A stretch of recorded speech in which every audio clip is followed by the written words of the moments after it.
حياكم الله معنا جميعا في ساس نتورك. للي ما جانا من قبل تشرف فيه اليوم، واللي جانا قبل وما زال شكرا انك تجي وتحضر معنا.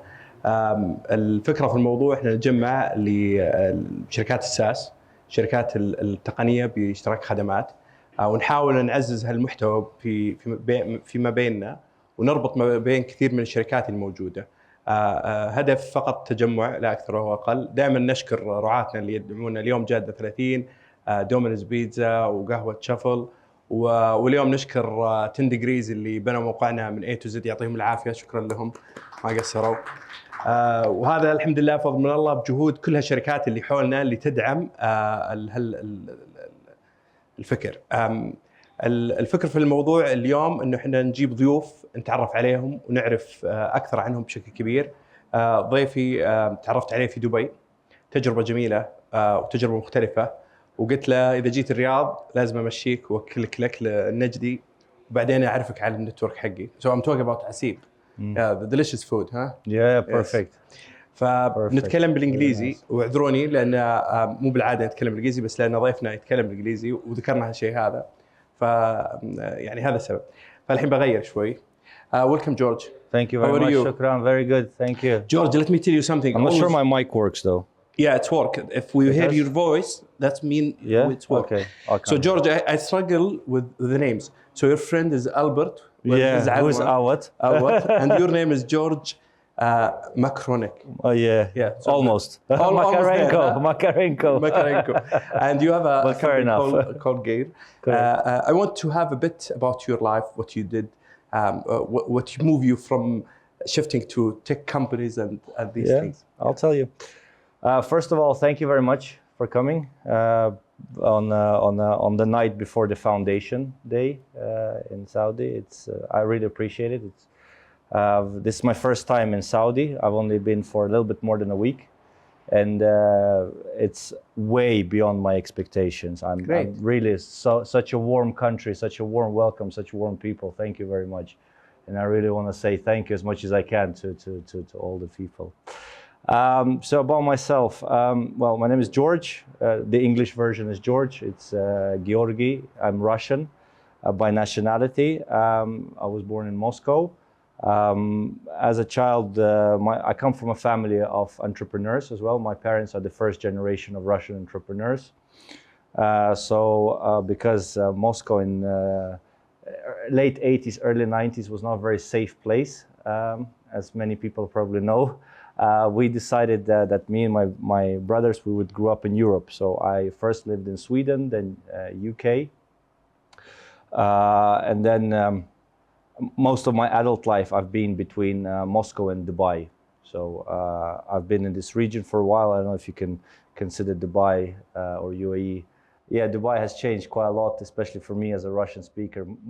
A lot of my friends have moved to Dubai, so I don't really have to go back. So when you moved to Dubai? Initially we moved, so what happened was 2009 roughly, my family moved, set up a business there, and I was up until 2016, I was working within family business. We're also in telecom. Okay. So my father had a big distribution of antennas, repeaters. We're working for the telco companies, building their network. Okay. So that's where my sort of passion, as much as it can be, passion for the telco world came in. I started to understand the industry. Back then we built, I came into the transition period when 3G became 4G. Okay. So we were very busy building 4G networks, how it changed.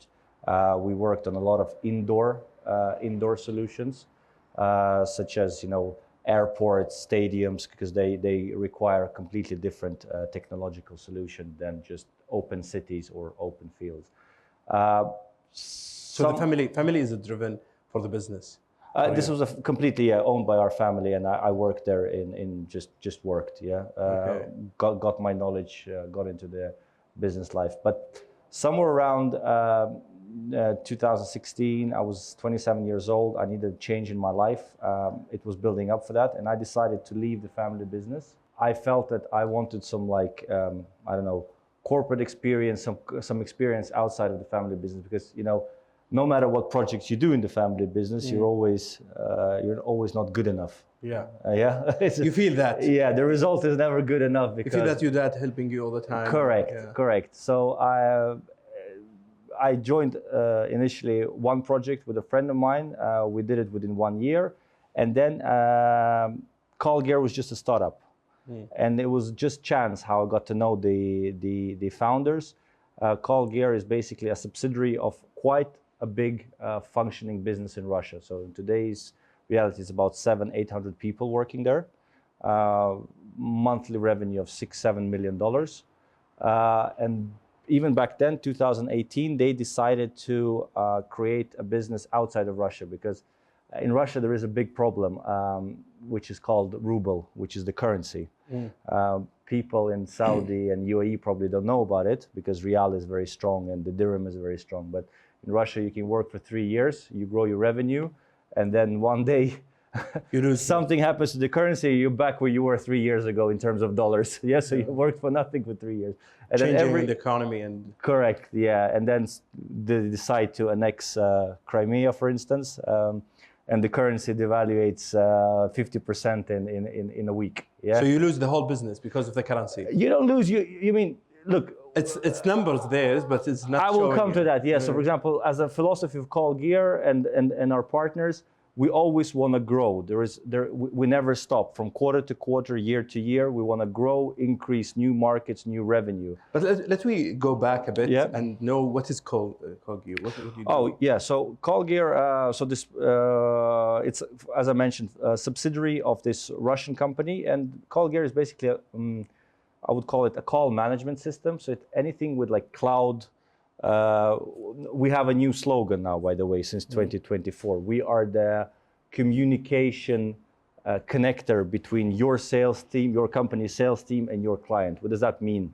So we do both voice communication and text. So it's now today it's called omni-channel.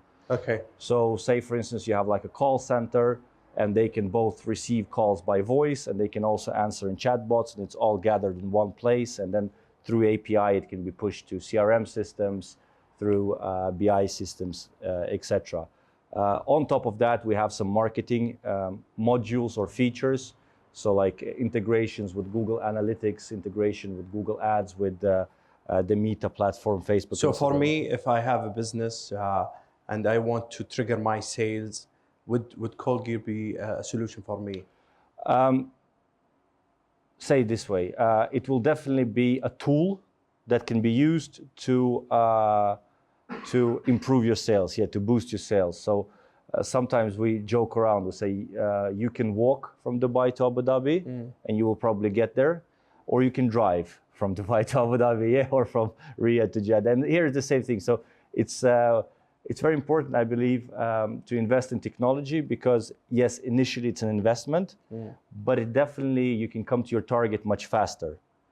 Yeah, so it's give you the lead of the sales and manage it and make the flow. It gives you information, yes. So you can see, say you have a room of salespeople who call, for instance, you have a dashboard, you see how many calls they do, minutes of conversation.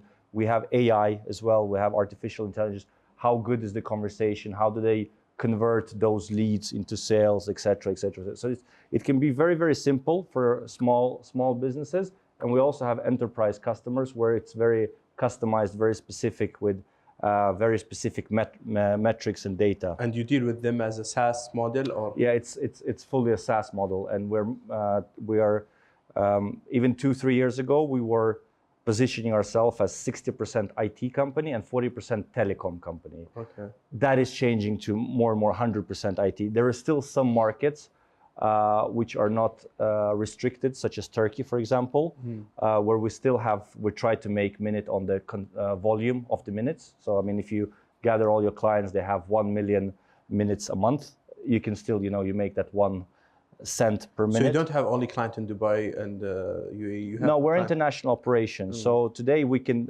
technically operate in over 100 countries. Okay. But factually, I think we operate in about 40-45 countries. Interesting. Most of the European Union, obviously UAE, Kazakhstan, Georgia, believe it or not, Ukraine still. We have clients, believe it or not, call centers. And you know how it's in IT business. You have one client in Brazil, and now we operate in Latin America as well. Yeah, great. We have one in Argentina, one in Brazil. So once they pay, they can get the connect. Exactly. US. What we do, for example, I overlook certain operations in the business, and I overlook the partnership programs, and the partnership programs includes how close we work with certain CRM systems. Okay. So probably a lot of people here have heard about Zoho and Odoo. Yeah. It's very familiar. Exactly. HubSpot.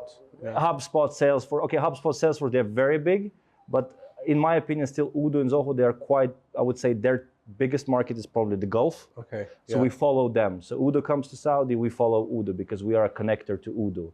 So you can find us on Odoo Marketplace or Zoho, Lead Squared, etc. You mentioned that you have a SaaS and enterprise model.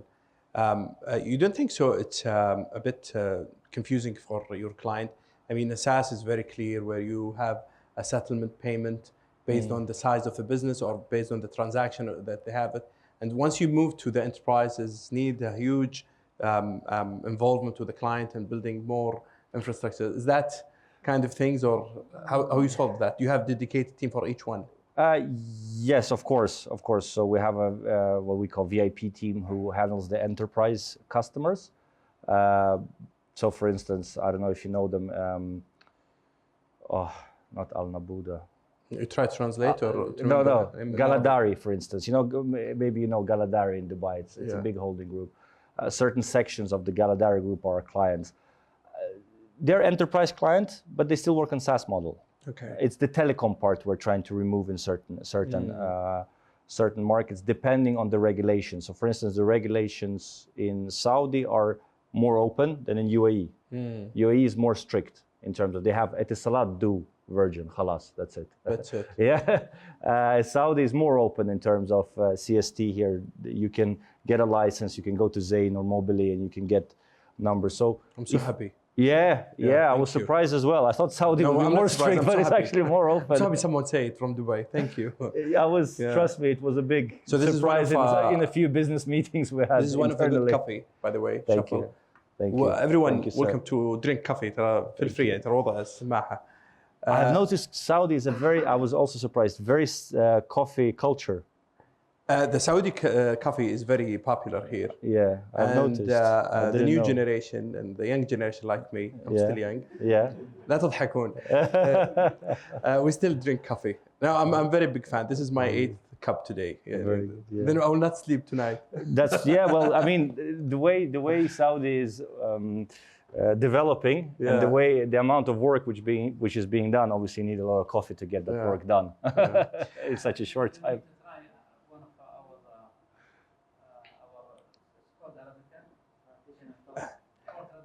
We don't have Arabic, we have Saudi coffee. Saudi. We don't want to make problem with the beans of Arabic. Okay, that makes sense. It's very nice. Yeah, great. Yeah. So back to the talk. So you have the VIP team for enterprise who develop the system for them to do it. Is it customized based for them or what? Yeah, the difference between an enterprise customer and an SMB customer, small and medium sized, is that probably we would assign one person who would go to their office and sit there for a few days and draw up the workflow, the call flow, the APIs, etc., and obviously money talks. So the more I mean, if you sit in first class versus economy class, you kind of fly on the same plane, but your coffee comes much faster in first class, right? Rather than economy class. Same thing here. So that is it. It's not a huge difference. It's just the amount of man hours we spend on it. Yeah. So we can call it a SaaS VIP. SaaS VIP, more than or that. Customized. Yeah. Great. So what is the most challenge you face it with a client for their sales? What people usually have problem to manage their sales? Is there any challenge they usually come to you and ask for that? Oh yeah. So for instance, our typical client profile is we are a B2B service, but most of our clients are B2C.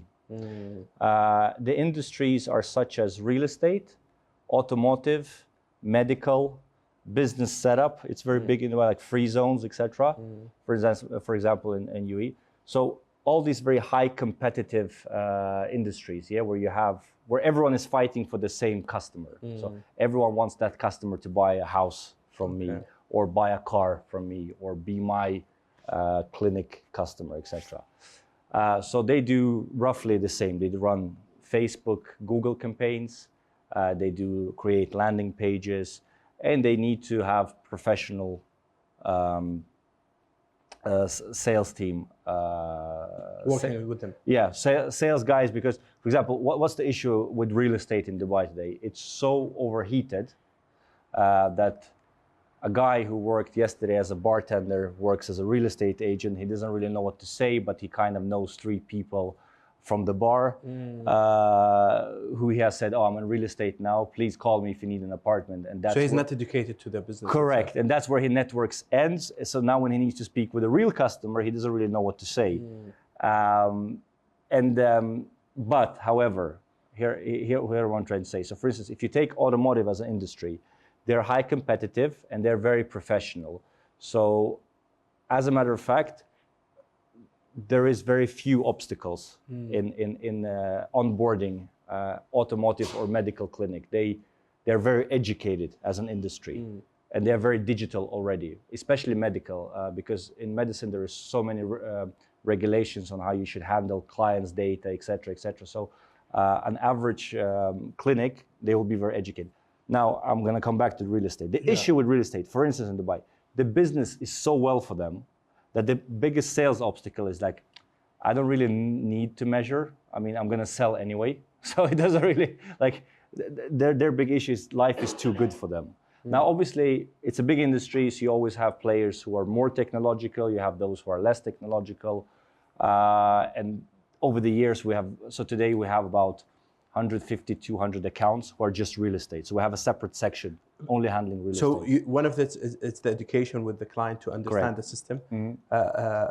Is that only the problem that they face, education, or they have more than that? Is it more than that? Because as you mentioned to me, a market like Dubai is very mature, where the client come and know why he wants the business from you. But is there a driven to go with you, not to go with others, for example? I'll answer that question, but I will clarify. Dubai is not as mature as you would like it to be. So if you want to say mature, I would say Russia is mature. Yeah, it's a big country. I'll tell you why. No, I'll give you a real life example. In Dubai, you can find a customer who has 50 employees. He has a revenue of 5-10 million dirhams a month. He's driving a good car, living in a penthouse, etc. And when you ask him what CRM system he has, he goes, Excel, or a pen and paper. So it's very difficult to go from Excel to cloud telephony. Now, going back to Russia, you have a guy who's car wash. Yeah. Car wash, and they change your tires, just very simple. Simple job. Simple, 5 guys, employees. He will have a CRM system, he will have a cloud telephony, and he will have a Google ad and Yandex ad campaign, going on. And he will call you and say, I will need 5 zip lines. He will be more technological than you are. I'll need 5 zip lines. I need this sort of IVR. I need the call recording to be passed on there and there. And I want to have SMS notification. You're like, whoa, bro, what university did you finish? So that's a mature market. That is a mature market. So I wouldn't say Dubai is really, really mature. But yes, we do educate them. I would say this. The first indicator of a customer's maturity is a CRM system and how well the whole team is using the CRM. Interesting. If they have a BI, even better. If they do some dashboards with business intelligence and they actually have someone monitoring the data and metrics, that's really cool.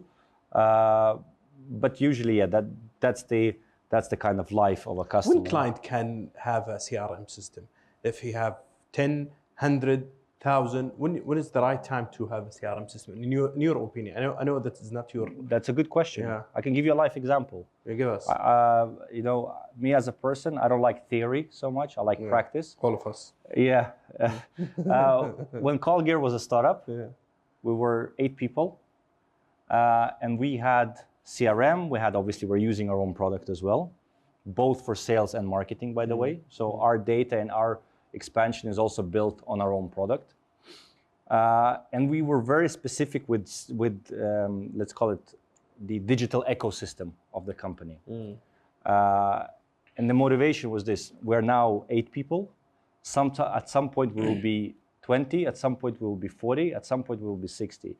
And to scale with the already digital ecosystem in place, it's much easier and much faster, because it's much, so as we were onboarding people and we went from 8 people to 20 people to 40, it was easy. Give new guy, this license, start working. This license, start working. Whereas I have seen the pain where you come to a company and they already at least mid-size. I don't know, 50 people, as I mentioned, couple of millions of revenue, and they want to start the digital transformation because they can't handle it. The guy who owns it, he's already a wealthy guy, but he cannot go on holiday because he cannot leave the office because his employees need him. So he's like trapped in his own business, yeah? And that is a pain, because at some point we're all entrepreneurs, or we're all in the IT business to make life easier for ourselves, yeah? We want to travel, we want to, I'm in my hotel room in Riyadh and I can manage my team in Dubai with help of digital tools. Yeah, not because I'm calling them every day. Every single guy asks I haven't said anything, you say it. Yeah, exactly. So it's much more painful to do the digital transformation once you're big. So I would say, going back to your question, sorry. Yeah. From the beginning, I would say, as you start a company, we should have. I think you should have, yeah. Okay, maybe not day one, but as soon as you're a couple of people, you have, each person has a role in the company and they need to operate from that role. They should start implementing digital tools.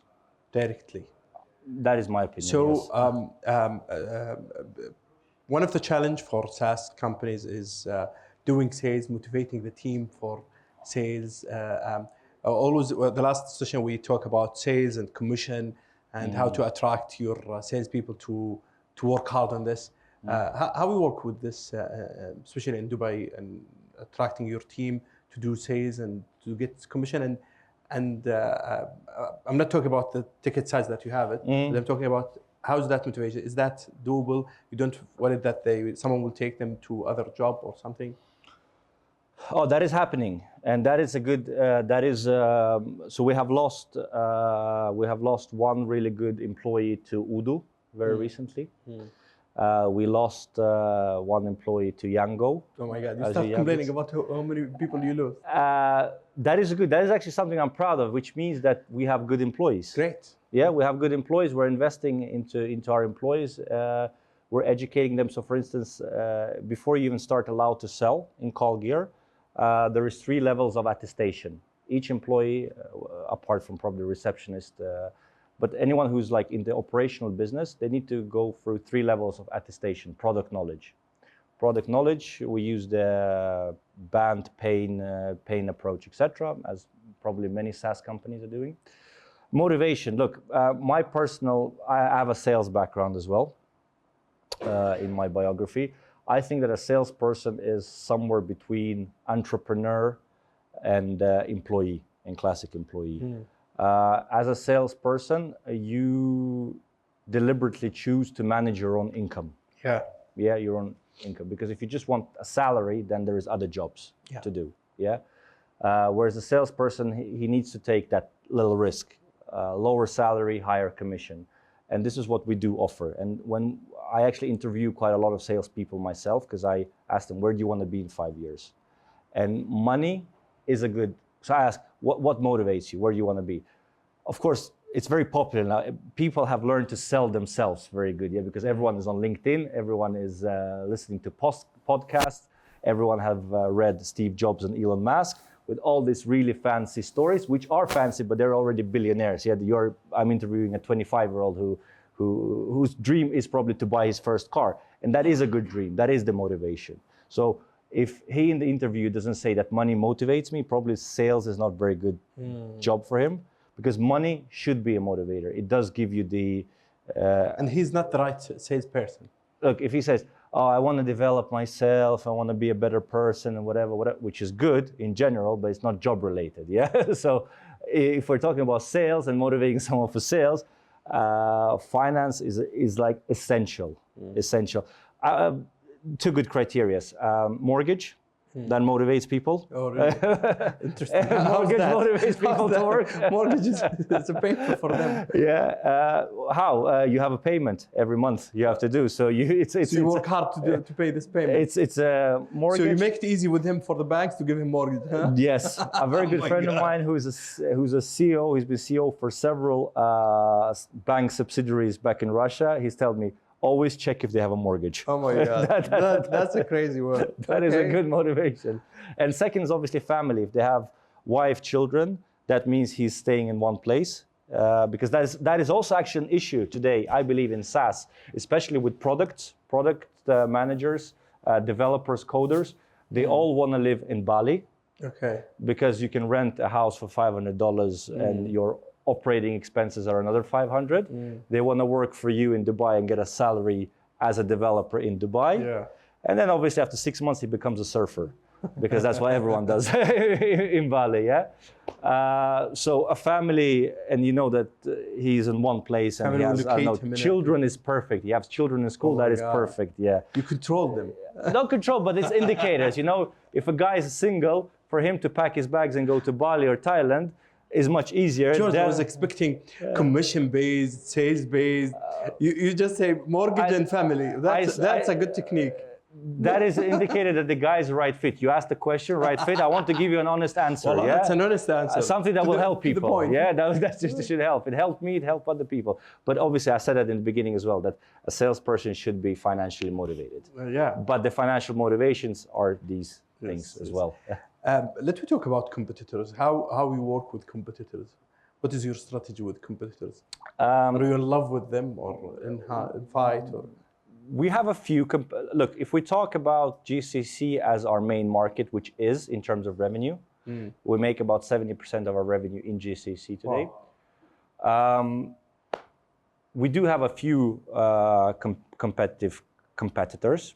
I would say they're roughly on the same age. So it's not like we are, a very big company, they're very small, or vice versa. We're roughly on the same level. I usually call ourselves BMW, Mercedes-Benz, Audi. Yeah, we're somewhere in the same league, yeah?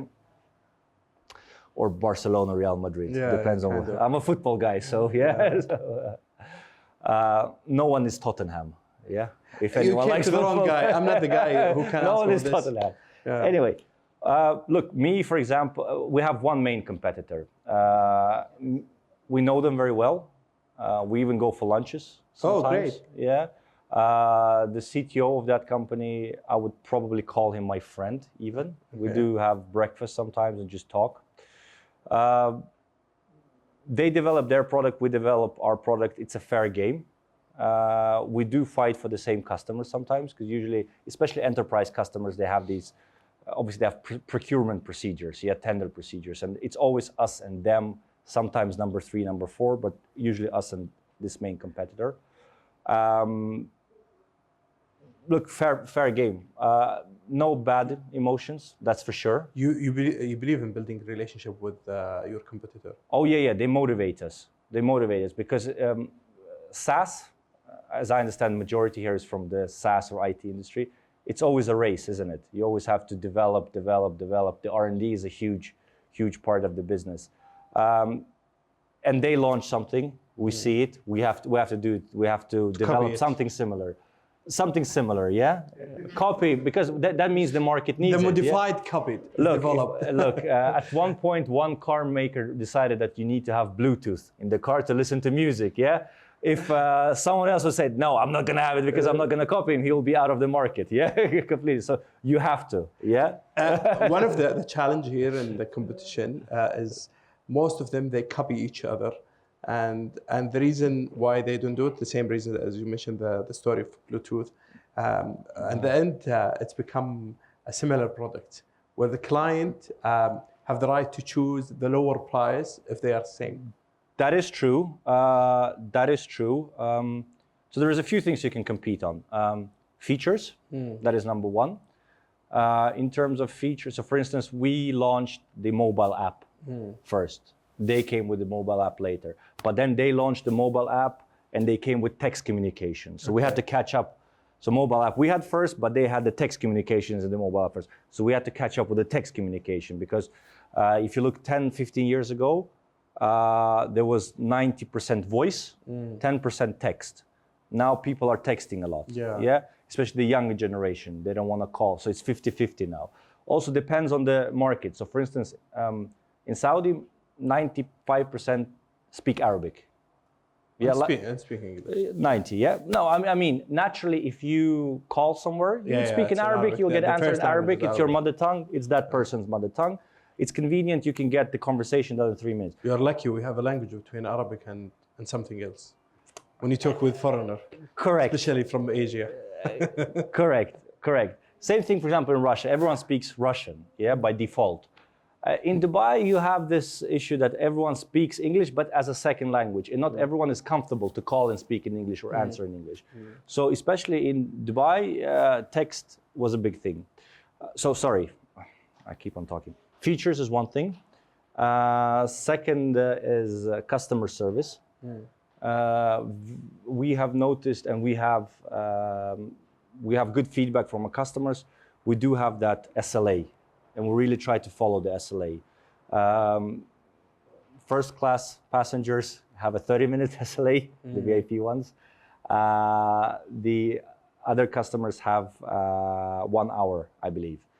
We have 24/7 customer support. So L1, level 1's tickets are solved within, they can be solved, 24/7. That is number 2. Number 3, we're not huge companies yet. So we're not HubSpot, we're not Salesforce. The brand is not selling itself as much. It does within the industry. So within the real estate industry, I would say, yeah, call gear is number 1. If you would go to the classic call center, our competitor is a little bit stronger there. So probably within that industry, they're selling them. But in general, we're still not as huge. What I'm trying to say, so features, customer support, and then people relationship, yeah? So going back to sales, we do invest into our salespeople, we do educate them, we do train them constantly. So every 6 months we do like 10 training sessions where we listen to the phone calls of our salespeople. What can they do better? Is there any new objections in the market that you have to work with? And they work through this, we don't call it scripts, we call it scenarios. So you mean the client, when they compare, they will choose the features and the customer service more than the price? Honestly, as usual. As usually, yeah. I'm trying, I have to, yeah. The good part with GCC, GCC is not very price sensitive region. You're not right. No, you're not right. How many people have SaaS business here? 1, 2, 3, 4. How's the price sensitivity? I just gave someone 50% discount and he refused. Okay, that is. So welcome to the club. So we no. When I say, I'm just trying to say, so we always focus, and that's where the good sales comes into place. That's where the sales is. If the sales is motivated, he can change that. Yeah. So first of all, in terms of price, we are quite similar. We are actually. How are your competitors? I would say actually we're in general 20-25% cheaper, but still they're winning sometimes. Okay. We're not always winning. The technical solution, I believe, is more important than the pricing. Again, going back to cars are not the same price. Yeah, you have Toyota, you have Rolls-Royce, and they're both 4 wheels. They all have 4 wheels. Yeah, they're all driving. So I would say we do try to focus on the tech part, how we're gonna solve. Look, in our business, also a very important part is we work with we're kind of the CRM extension. So we always do a case study in terms of, yes, you will pay so much for this SaaS product, what I said in the beginning, this is your investment. But if we can change your sales 10% and your revenue is 10 million a month and we can make it 11, will you care if you pay 10,000 dirhams or rials versus 12? That's not, it makes no difference, yeah? So And so when we speak to a customer, our sales guy, he's obliged to ask for something we call criteria of success, which means that the customer and the sales guy and then the customer success support person, they do like a 3, 6, 9 months action plan. So today you have this much sales. On average, your agent handles, I don't know, does 3 sales on average, or if it's another case study, where do you want to be in 3 months? Where do you want to be in 6 months? Where do you want to be in 9 months? And then we follow up on that criteria of success. And if that goes up, the price doesn't become an issue. Yeah, it comes on the last. Yeah, usually I can recognize a client when they are working with you and they like the product that you do, they will not change their mind on the price unless they change the top management, and then they try to find very success areas where they cut cost through you as a SaaS, which I always struggle with them on that. Exactly. I'll give you a simple example. There is a coffee shop there, yeah? Yeah. And say, for instance, the coffee shop makes 10,000 reals a day in sales, yeah? Then a new barista comes in, a guy who's happy, funny. He says, look, I will cost double. Instead of 5,000 reals, pay me 10,000 reals. But I will make sure that you will make 15,000 a day in revenue, because I will make sure people will come more often, buy more often. With their coffee, they will buy a sandwich or whatever. And he will show you that within 3. And he says, don't pay me now, pay me in 3 months' time when I have increased your revenue. Will you hire him? Yeah, of course. There you go. Of course. That's the answer, yeah. And basically, that's the type how we try to work it. So, yes, it comes with a cost, but look at the difference. Look at the impact, business impact that we can Sales for provide your system, decision is with CEOs or with marketing and sales managers? Oh, perfect question. The basic feature, so as I mentioned, the best way of putting call gear is probably like a CRM system. It's a Lego, which you build, yeah? You build how you want. So if we talk about the cloud PBX, which is the main product, which again, it's always the 80-20 rule, isn't it? It generates 80% of our revenue is the basic product, which I want to talk about what we're launching, the big project with Etisalat and hopefully Mobily or Zain here later on as well. I would say that's usually head of sales. Head of sales is the decision maker with a little bit, we call it the second decision maker, the IT, head of IT. And if it's so for example, we have a few clients where the CEO or the owner is a very tech focused, then usually the CEO comes into the game as well. But that's very rarely, because not all CEOs are very technical, unfortunately. The other 3 or 4 features, which are also quite big, they're more marketing focused. So yeah, the head of marketing will probably... So it's mixed between... I would say, again, 80% is the head of sales / IT, head of IT. The other one is head of marketing. Interesting. So you are in Dubai in this business from 2016? And... no. 18 was when we started the whole project. Our license came out 10th of March 2020. Okay. And 26th of March 2020, we went into lockdown. Oh.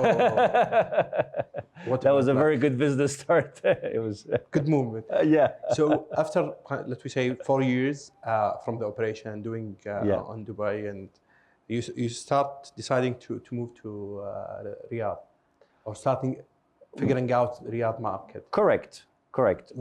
Why? First of all, the market potential is about ×4. Okay. So we have done market study, how much, if we go all in UAE, and if we go all in Saudi, it's an estimate, but somewhere between ×2, ×4, depending on minimum. How lucky or how unlucky we'll become. That's one thing. Secondly, yeah, we have already opened a company here.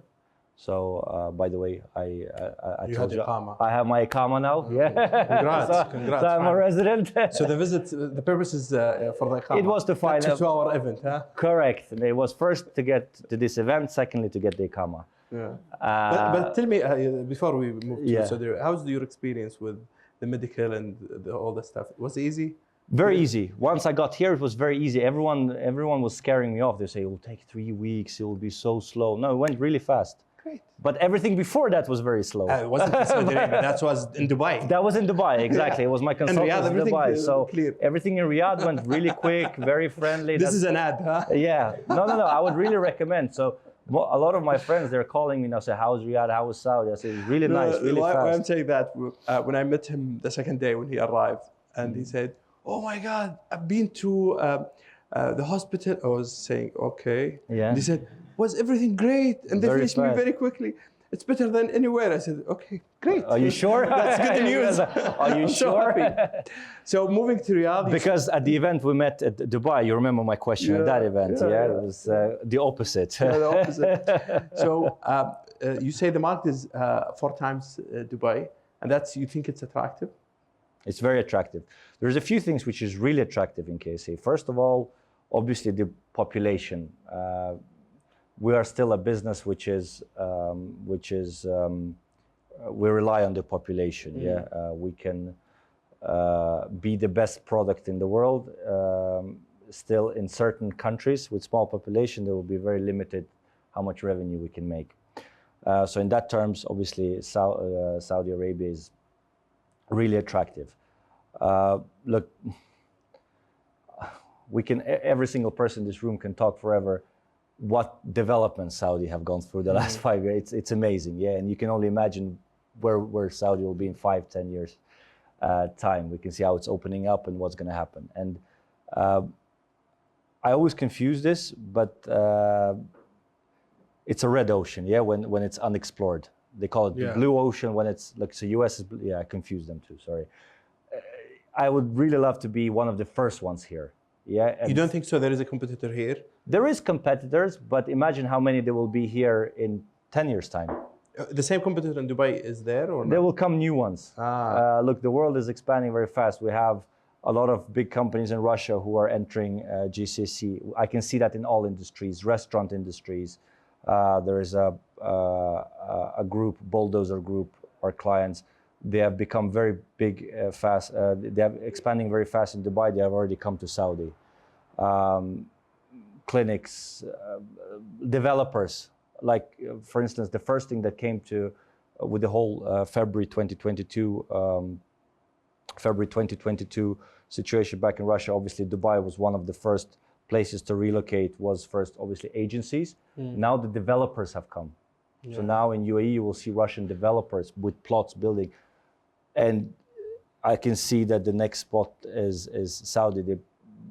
There is a huge demand for the mid-market segment in Saudi. I have noticed it. Who's your local competitor here? It's the same company as from. In terms of our product, it's the same guys, roughly. Maybe Twilio, I think they're operating here as well. Maqsam? Yes. They are a competitor.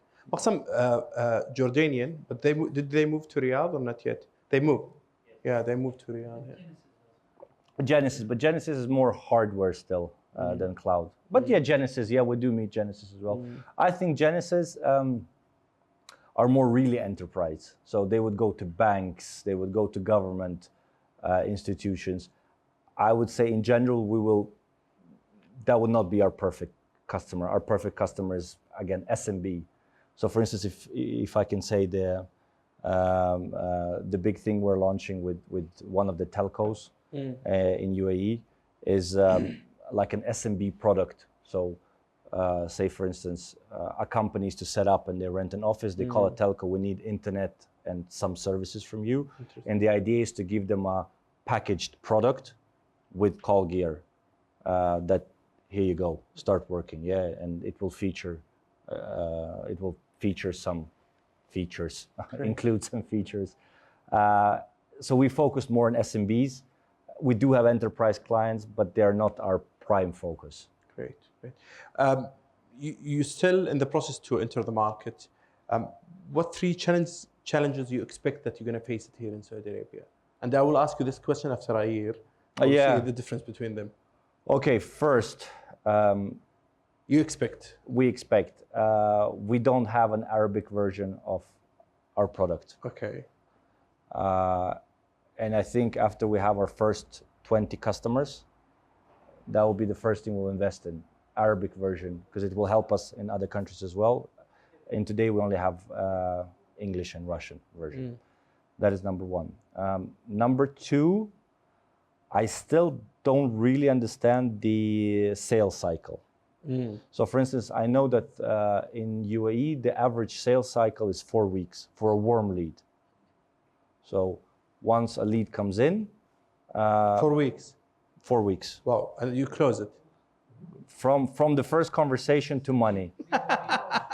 B2B or B2C? B2B. Okay. How many average sales cycle for you guys, B2B? Average, يعني 2 months, 4 weeks, 8 weeks. What are auto? More. 6 months, okay? Oh my God. Anyone more? Yeah. Welcome to the I'm saying average. Look, we have a joke in Russian. I'll try and translate it to English as much as possible. Tell me. But the joke is, you know what the average temperature of a patient in a hospital is? What? 36.6. So he's completely healthy. You know why? Yeah. Because you have 2 guys who are 45 and 3 guys who are dead. Yeah, so the average 36.6. And here's the same. We do have a customer who can submit a form or call us in the morning, and he will have paid us by the afternoon. And we have the 6 months and 8 months as well. So the average is 4 weeks. I do think that Saudi will be at least this is a stereotype, will be at least 6 to 8 weeks, probably.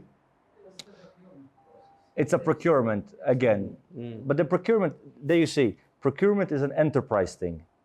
In SMBs, you don't have as long to do. It's not as long process in a company with 50 people and where you speak to the CEO or to the head of sales. So I need it today. Yalla, let's go. So you say the language barrier and the sales cycle, and what else? And I think this one, the third one, will be universal. It's the scaling operation. So the first employee, second, third, but in 1 year's Talent, time. you mean? Exactly. In 1 year's time, I expect us to have at least 5 to 10 people here working quite independently.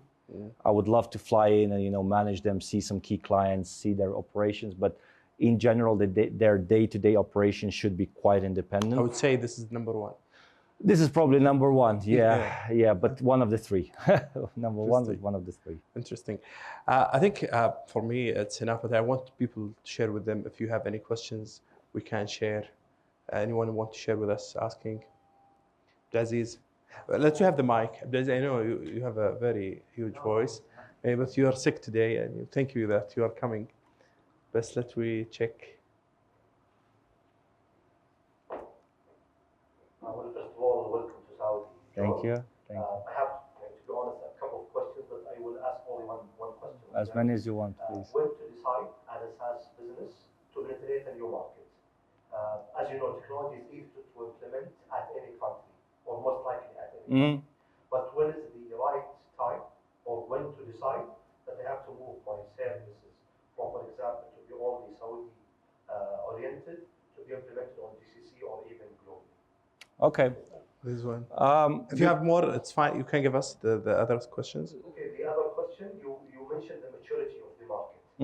Sometimes we face a mature client, but it's always price sensitive. So what's your advice when you face a mature client, but it's only about the price struggle or the price sensitivity? The price. Okay. When you're fighting with like a competitor, so you know the mature client is exploring your option versus your competitor. Is that the question? More like that, but I mean, sometimes we need a mature client who is convinced to take our services, either from us or from our client. Sorry, can I just ask, what services do you provide? We provide a white label SaaS product to SMB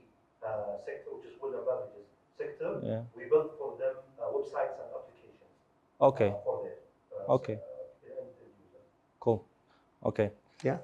Yeah, I got the question. Okay, so the first question is, when do we decide to start investing into a market? Because cloud is, as you would think, you can do it from anywhere.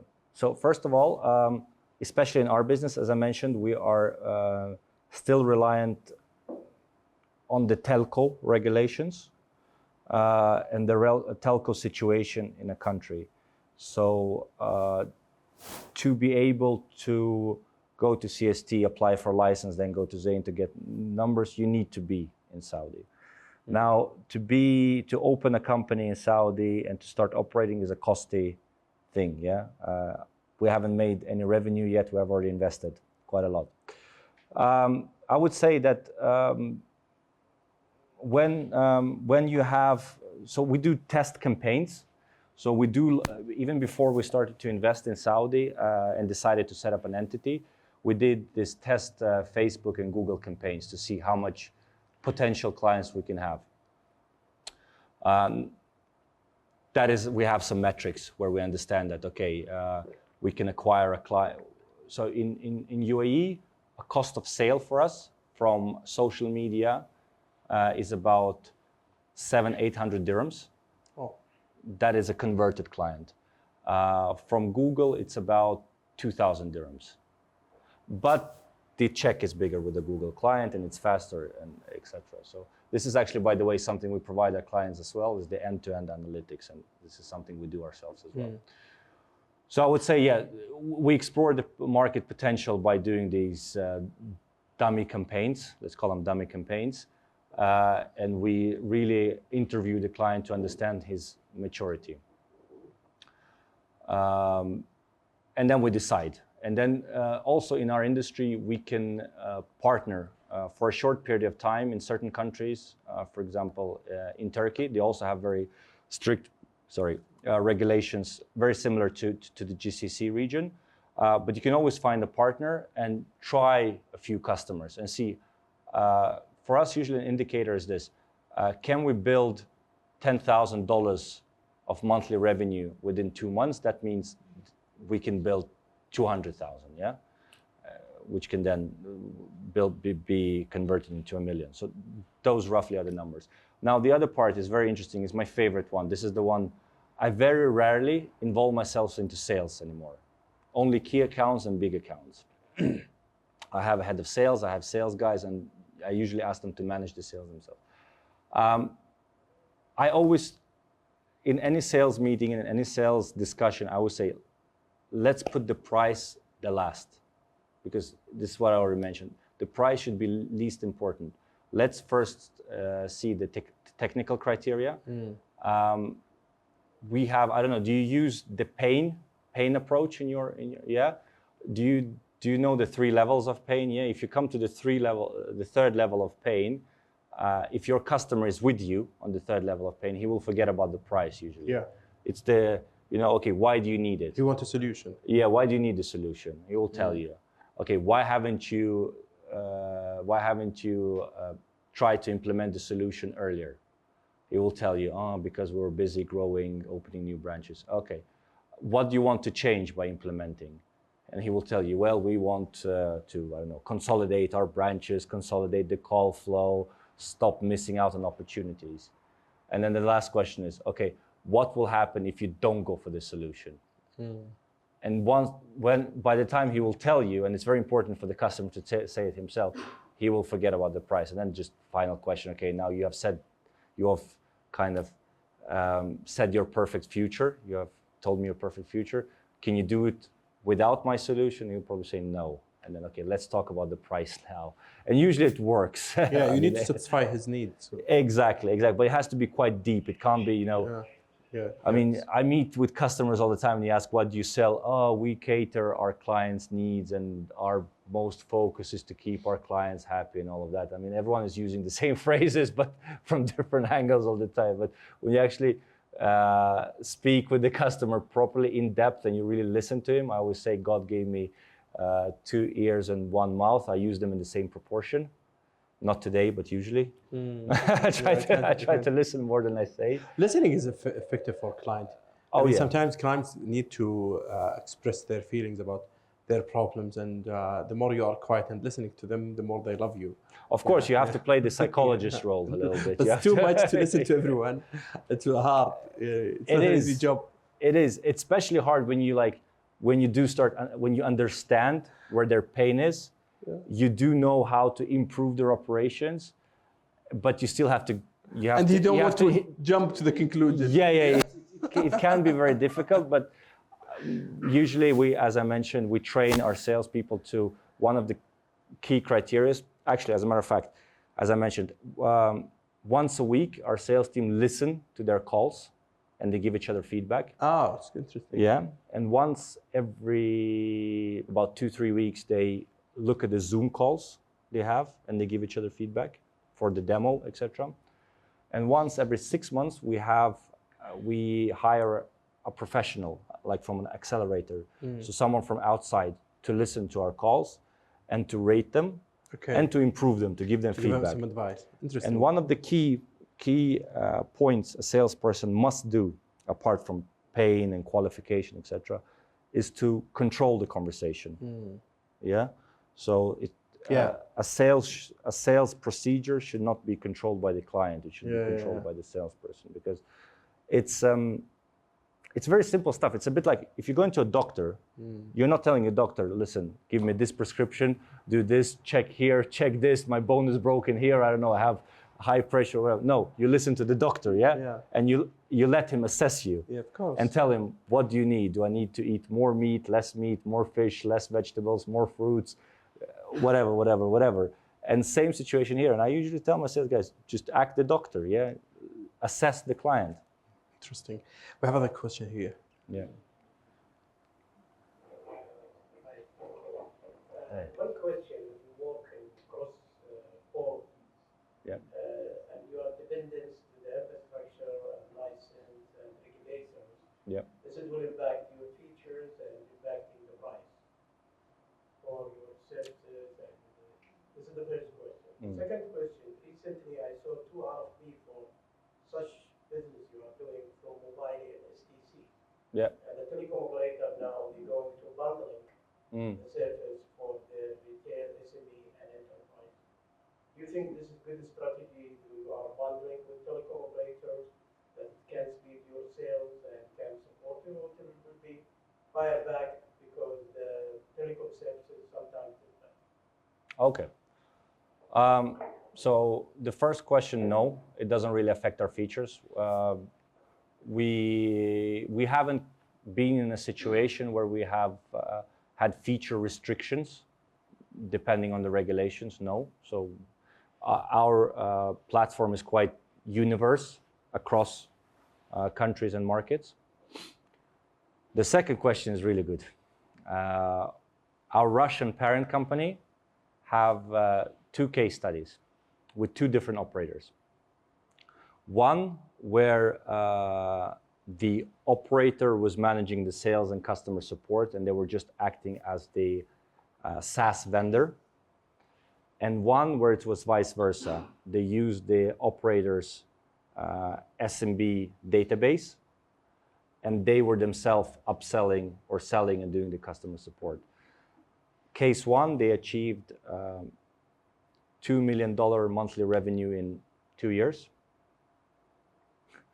The tragedy of the first case, or the catastrophe as we call it, where the operator tried to sell themselves, $3,500–4,000 monthly revenue in 2 years' time. They are giants. They are infrastructural companies. They know how to sell internet, SIM cards, Office, some basic stuff. Now a lot of, I don't know how mobile Zain is here, but for example, Etisalat in UAE, they start selling cameras, this office infrastructure. These kind of basic, let's call it commodities, that you don't really need to educate anyone about. Oil is oil, gold is gold, a camera is a camera. So depending on the model, you can achieve different results. Now, in UAE, we're going to probably do something in between. We are going to have a sales force. They're going to have a sales force. We're going to train their sales force. Obviously, the synergy is our product knowledge, and their customer base. We're yet to see whether it's going to be successful or not. We have great expectations, of course, especially if it's in a bundle. It's much easier to sell in a bundle. Unfortunately, I can't comment on that quite yet in the region because we don't have a case study yet. I hope we can do a similar session. I'll do it after a year. In 2 years or 1 year time, and I will be years. happy to share the numbers with you. I think Mobile, they launched it last month. Okay, so you mean, okay, if we're talking about that, the operators, yeah, so when the operators try to develop something themselves, usually it's more of a tragedy than a success. If they do have a partner and vendor, a small private company who has developed the product, usually it can have success, but as mentioned, they're infrastructural operators. It's like a, you know, I want to say oil company, but probably not. We call it, if they're an elephant, we're a hare. Yeah, we're smaller, but we can change direction much faster. For us to make a decision in development or whatever, it's a phone call from me, it's an email from me. I don't have to go through 10 departments of approvals. For them to make a slight change in a contract, 3 words, it has to go through 10 approvals. So, and a product like ours, it's a very fast developing, fast changing product. So usually they don't like to develop them, or when they develop them, they can't sell them. So there's a lot of layers of issues why, in general, in the world, operators haven't managed, and this is not just GCC, it's in other countries as well, they haven't really managed to develop a CCaaS product successfully by themselves. Interesting. We have one more question here. I have a comment in Arabic and Sure. an advice from you or your insight in English. طبعا حقيقة أنا سعيد إنه أشوف في كوميونتي خاصة بالساس في السعودية. يعني من ينظر للتاريخ أو خلينا نقول على مستوى السيليكون فالي ساس أكاديمي كانت هي يعني a community that generate a lot of ideas, a lot of things that make change in the industry. فنتمنى إنه ساس السعودية تستمر إن شاء الله. To sustain. وسستين. لنا سنتين. Yeah. But we are very picky. So I will answer you in English. 2 years, I just know about it almost. Yeah, we have more than 100 SaaS company with us, and we are growing as much as we can. And we have a big dream to go bigger than this, inshallah, soon. يعني, with your support and the others. يعني, إن شاء الله. الله يعطيك العافية. Thank you for your appreciation. It's an advice. I've been on a board meeting in our company 2 days ago. And the thing is, there is always a gap between the sales and the marketing. And we try to batch this gap. It's always a fight between 2 entities. And the way we batch it in our company, I decided to just put them as one team. We're going to have a new department, which is revenue. And this revenue has the sales and marketing. And we hire a CRO, Chief Revenue Officer, and he's managing those two. Because they speak sometimes different language, that's not going to help the business. I'm sure you are aware of this. Now we are coming into a third team who's really fighting with those 2 teams. Mhm. I wouldn't say fighting, but they have Challenging. Conflicting. challenges of different point of view, which is the customer success. Customer success is now part of the PMO. And they want to shift them under the revenue growth department. And there is a question whether should we do that so it will complement the sales and the marketing and customer success, or we just keep it under the PMO. What do you think? Sorry, I'm really bad with abbreviations. What PMO? Product Management. management. Okay. Project management. Sorry. Project management. Sorry. What we try to do, as a product, we sell measurable data. So inside our company, we try to have measurable KPIs. And those measurable KPIs should be the departments should share those KPIs. So if one department does really good, the other one cannot do really bad, and vice versa. So for example, for the marketing team to get their quarterly or annual bonus, which can double their annual salary or double their annual income, they need to have certain amount of what's it called? MQLs, marketing qualified, sales qualified leads. So leads that came from marketing campaigns that converted into a sales. Okay, so they do generate these leads, and it's in their best interest that the sales team convert them into sales, into revenue. Yeah, so they're interconnected. Yeah, so they have to work as a group and row into the same direction. We don't put the marketing in a position where they can just say, oh, we have generated you 100 leads, only 2 of them converted into sales, give us our bonus. And so they're interconnected. And sales are interested in having good marketing leads because their bonus is also from sales. Yeah. Now, customer success. That's my favorite department. I'm managing one of them now. It's very little. So churn is always a good way of measuring them. But then churn, something have happened, client starts to disconnect the service. Is it because of the customer success manager? Is it because it's probably customer success is the most unmeasurable and most subjective department where you have to actually see what's the general situation. Should I penalize them for a churn or it's a situation? Churn means how many? Healthy number. Okay, sorry. It's different from industry to industry. 2.5%. Quarter to quarter, 2.5%. That's the KPI. In your industry, some industry is different. Oh no, we had 12%. You need to check. Some industry 30%. Some of them, for example, POS sometimes it's reached 50% churn on a yearly basis. Yeah. Yeah, it's like my analogy with football. As you can play as Italy, always win 1-0, which is a low churn, but you win. Or you can play as Brazil. No matter how many goals we concede, we will always score one more. Yeah, and win the World Cup. 2.25%. However, our churn was 15%, 12.5%. So we managed to lower it to 2.5%. When you say you manage, you go to the roots why they left you, or what? Oh yeah, why the client decided to disconnect. Obviously, there is the most sensitive part is the first 3 months.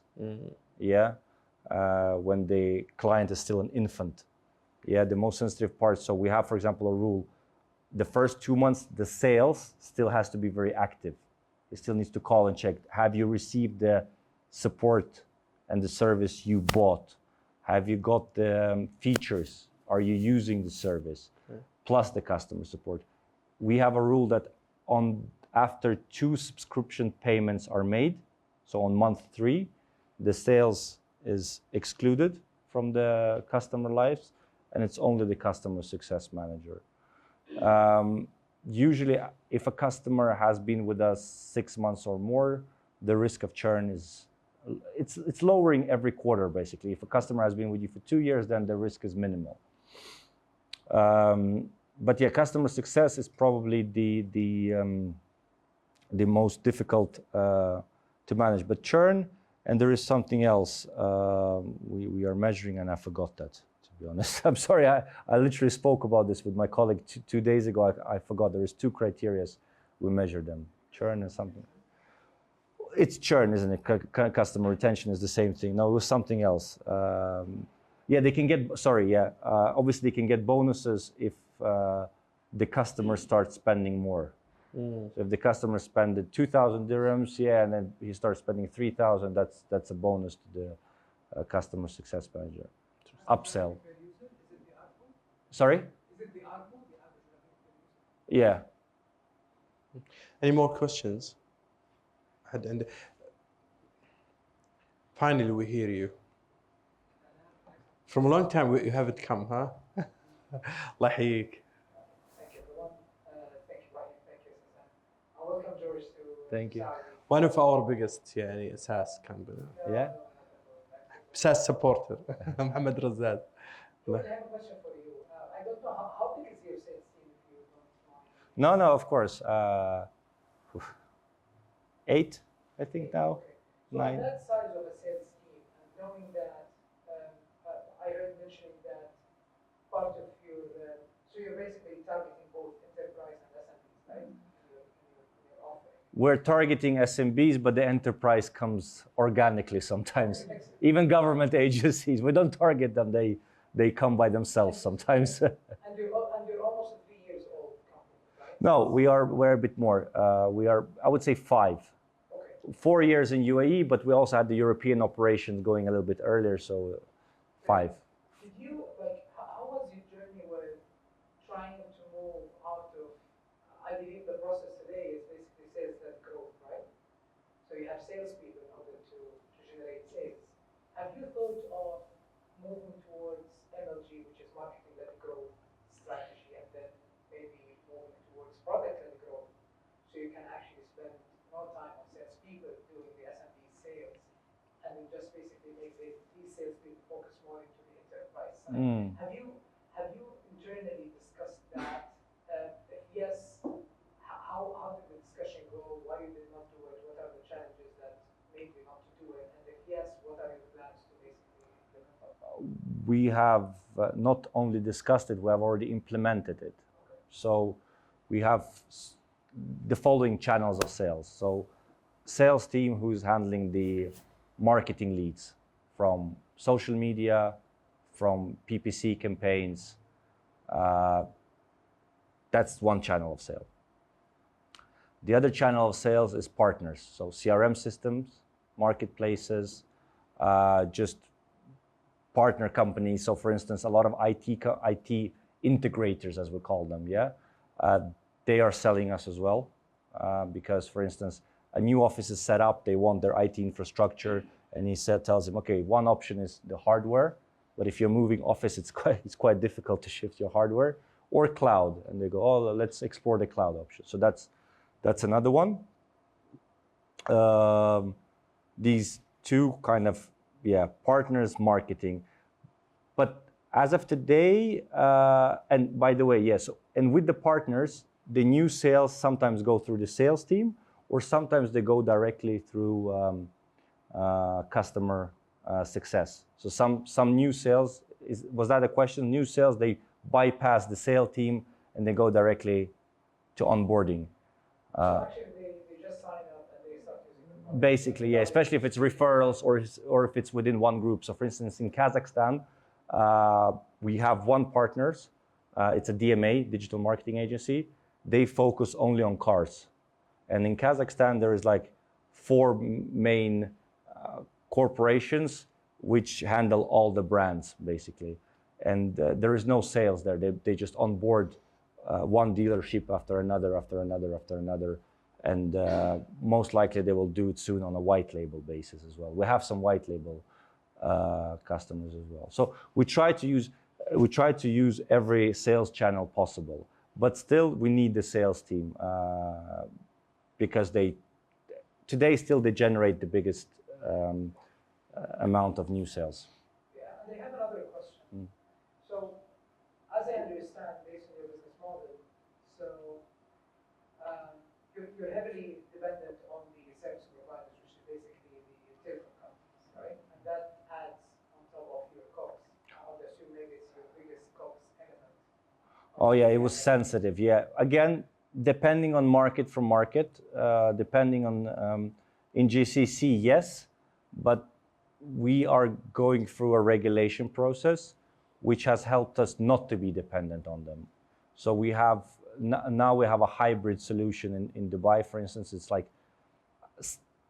on-prem cloud, if I can call it like this. It's a little box we install usually where we virtualize the phone lines, and then they become part of Colgear product. But we don't always have to do it because sometimes we can do it remotely as well and do it fully cloud. So my question was really about your It's more strength actually here in GCC because For example, in Dubai, you only have Etisalat and Do. They have really strong, I would say, basic product. It's actually more of a strength rather than a restriction.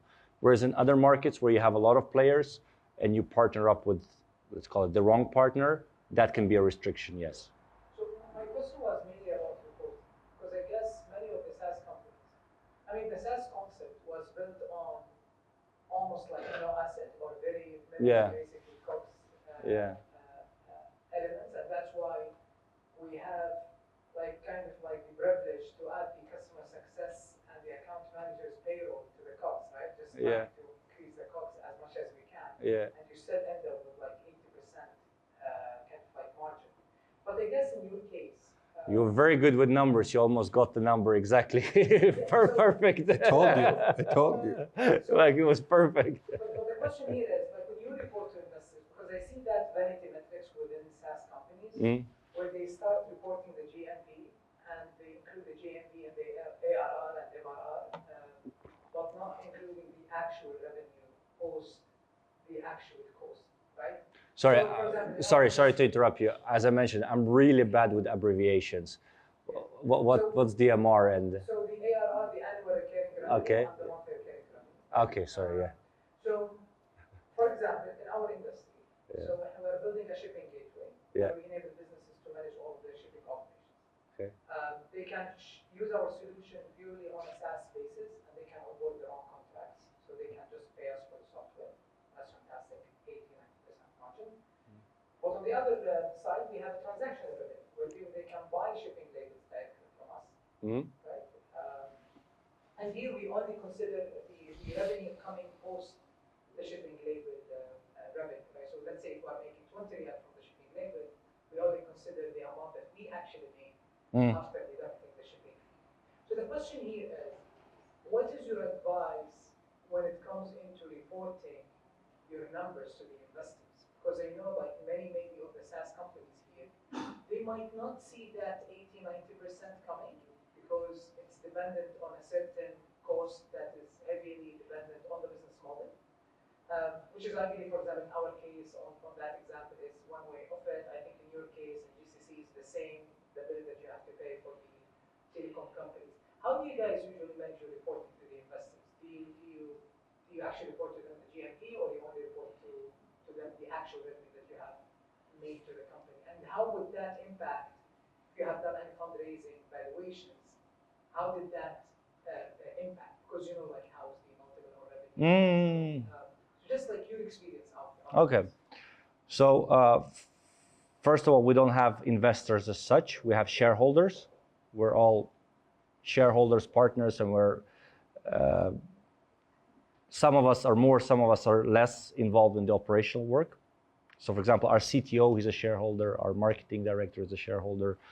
The investors are also the shareholders from the Russian company, etc. So we report to ourselves and we report as honest as possible. So obviously, as you correctly mentioned, the SaaS revenue is reported just as you said, about 85%, 80-85%.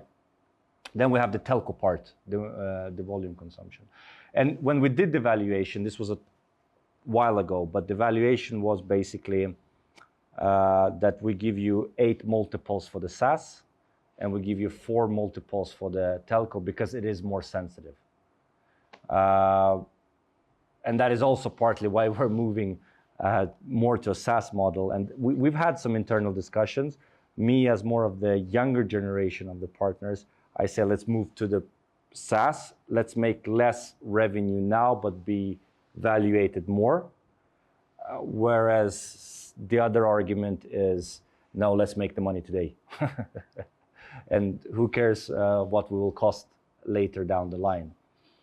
But today we just generate, in our reports, it's 2 separate revenues. So SaaS revenue and we call it telecom revenue, transactional revenue, but shifting more towards the SaaS. Especially now when we're launching the Omni, it's more text, more SaaS, We're trying to move into that model. And I would say, because again, the other revenue, it's more money here and today, but it's more risky because it's more regulated. There is more third-party factors involved rather than just SaaS. So I would say as much SaaS as possible, as little third party as possible, and you can be as highly valued. But again, I'm not an expert there. This is still my first company to go to IPO, hopefully. hope that. Any more questions? Anyone? Yeah, the last question, we have it. We'll bring the mic for you.